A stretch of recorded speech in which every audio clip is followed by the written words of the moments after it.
j'espère que ton poney va bien. On se retrouve aujourd'hui au retour du poney parce que j'ai fait une séance un petit peu particulière. Il y a quelques temps, j'ai reçu ceci, j'ai acheté un amortisseur à mémoire de forme de la marque T2T et je m'étais dit que ce serait sympa de vous filmer une séance crash test. Et à ce moment-là, je me suis souvenu de tous ces éléments que j'avais dans ma sellerie et dont je ne m'étais encore jamais servi. Je me suis donc amusée à piocher entre guillemets deux autres articles, ce qui fait que dans cette séance, il y a 3 éléments que je n'avais jamais utilisés parmi mes affaires d'équitation que j'ai pu tester pour vous. Tout naturellement, je vais donc commencer par vous parler de ceci. C'est donc l'amortisseur à mousse mémoire de forme de la marque T2T.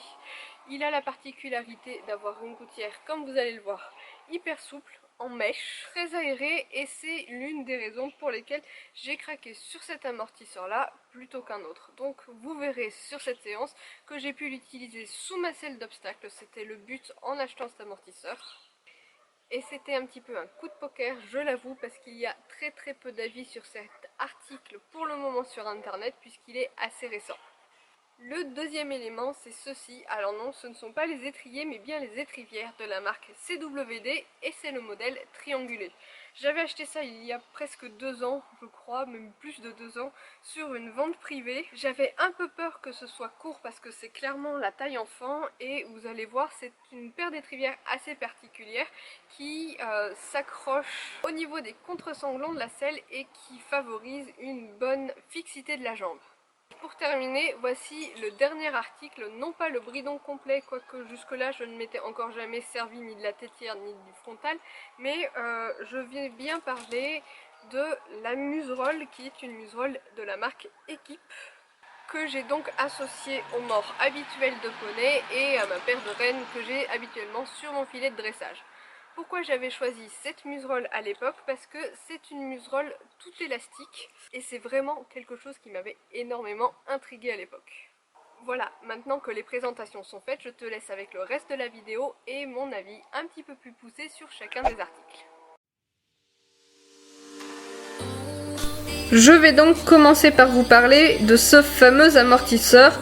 Attention, là je ne lance pas le débat de l'utilisation ou pas des amortisseurs. Je pense que j'y consacrerai une vidéo tout entière où je vous expliquerai pourquoi j'utilise un amortisseur sous ma selle d'obstacle, pourquoi sous ma selle de dressage, etc. etc.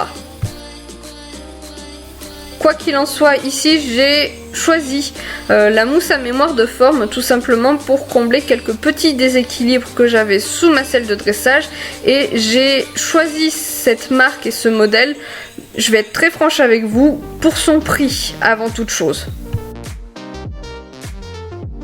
Il est autour de 80 €, ce qui n'est pas négligeable face aux autres marques qui proposent ces amortisseurs. Je pense notamment à Ogilvy qui, fort heureusement pour mon portefeuille, s'est fait piquer l'idée pas mal de fois depuis, mais qui pour autant n'ont pas cherché à faire concurrence à ce genre de marque parce qu'ils sont restés toujours aussi chers. Enfin, tu l'auras compris, je suis toujours à la recherche du bon plan rapport qualité-prix. Et là, très franchement, je pense qu'on est vraiment dans la bonne catégorie parce que, en plus de ça, la marque, comme je le disais tout à l'heure, a apporté sa petite touche au produit avec cette fameuse gouttière hyper aérée et hyper souple, chose que je trouve géniale parce que ça permet vraiment de très bien dégarroter l'amortisseur, et c'est pas toujours évident avec tous les amortisseurs.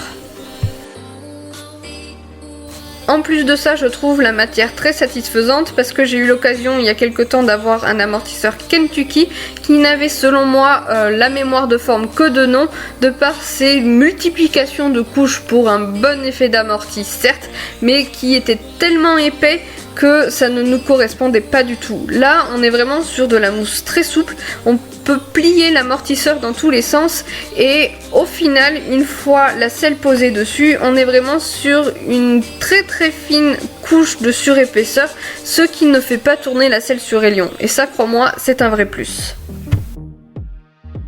Encore une fois, pour le comparer au Ogilvy, là on est vraiment sur du tissu classique, pas sur un tissu peau de pêche. Et l'autre différence qui me gêne un petit peu, c'est que cet amortisseur n'est pas déhoussable, contrairement aux grandes marques, ce qui peut ne pas faciliter son nettoyage. Aussi, il n'est disponible qu'en noir et en marron. La couleur des cuirs, c'est la raison pour laquelle je l'ai choisi en marron. Personnellement, je le trouve plutôt esthétique avec son petit passepoil blanc, ça fait un petit peu la différence. Mais tu l'auras compris, de manière globale, je crois que enfin, ça y est, j'ai trouvé la solution pour que cette selle aille plutôt bien. Allez, profitons du galop pour parler de ces étrivières. J'ai été un petit peu sceptique à leur propos, j'avais peur d'être coincée, alors que finalement pas du tout, et très franchement c'est un véritable bonheur. Alors selon moi elles ne sont à utiliser que sur de courtes périodes ou de manière ponctuelle pour avoir la sensation juste, mais on est débarrassé de tout mouvement parasite des jambes. Jamais je ne me suis sentie aussi fixe dans mes jambes. Alors certes j'ai pas trop de problèmes de jambes en avant ou quoi que ce soit, et comme je dis c'est vraiment un outil pour avoir la sensation juste. Et surtout notez bien que ces étrivières ne sont pas du tout autorisées en compétition de par leur façon d'être accrochées au contre-sanglon.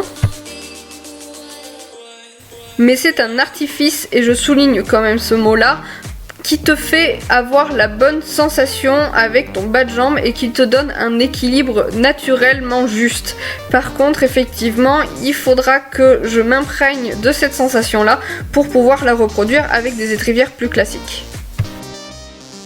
Et pour terminer, parlons de la muserolle. Alors je sais qu'elles sont souvent décriées, ces fameuses muserolles croisées, mais il y a quelques années de ça, elles étaient franchement à la mode, et je pense d'ailleurs que la marque a largement surfé sur la tendance pour proposer cette muserolle élastique qui permet d'avoir le look sans les contraintes pour le cheval. Très sincèrement, en ce moment, on est un peu dans un conflit avec Elion dans le rapport avec la main, et je voulais que cette muserolle révèle le souci, exactement comme là, vous voyez, où il a plus de liberté et où il va clairement montrer qu'il est mécontent, chose qu'il n'ose moins faire avec une muserolle française, malgré le fait qu'elle soit généralement très lâche. Nous n'avons pas encore trouvé le moyen d'obtenir une bonne communication avec la bouche. Je ne sais pas si c'est une histoire de main, une histoire de mort, une histoire d'incompréhension. Et là, vous allez voir, vous allez rire. Hop, il va essayer de me dégager, là, comme ça, juste là. Merci poney. Et j'ai mis la main un peu fort. Et avec cette muserolle, du coup, c'est vrai qu'il est passé bien au-delà de la main. En bref, je ne pense pas que cette muserolle sera la solution à notre problème. Par contre, on pourra plus facilement se retrouver avec un cheval braqué contre la main, tout simplement parce que on lui ferme moins facilement le bec qu'avec une muserolle classique. Mais si vraiment on veut relever ce genre de problème, il suffit d'enlever la muserolle, tout simplement. Et pour conclure, parce que je suis quand même de cette génération-là, je lui trouve un look assez sympa sans les contraintes de la muserolle croisée. Opération marketing réussie. Sur ce, j'espère que cette vidéo t'aura plu, et sur ce, je fais plein de papouilles à ton poney, et je te dis à bientôt dans une prochaine vidéo.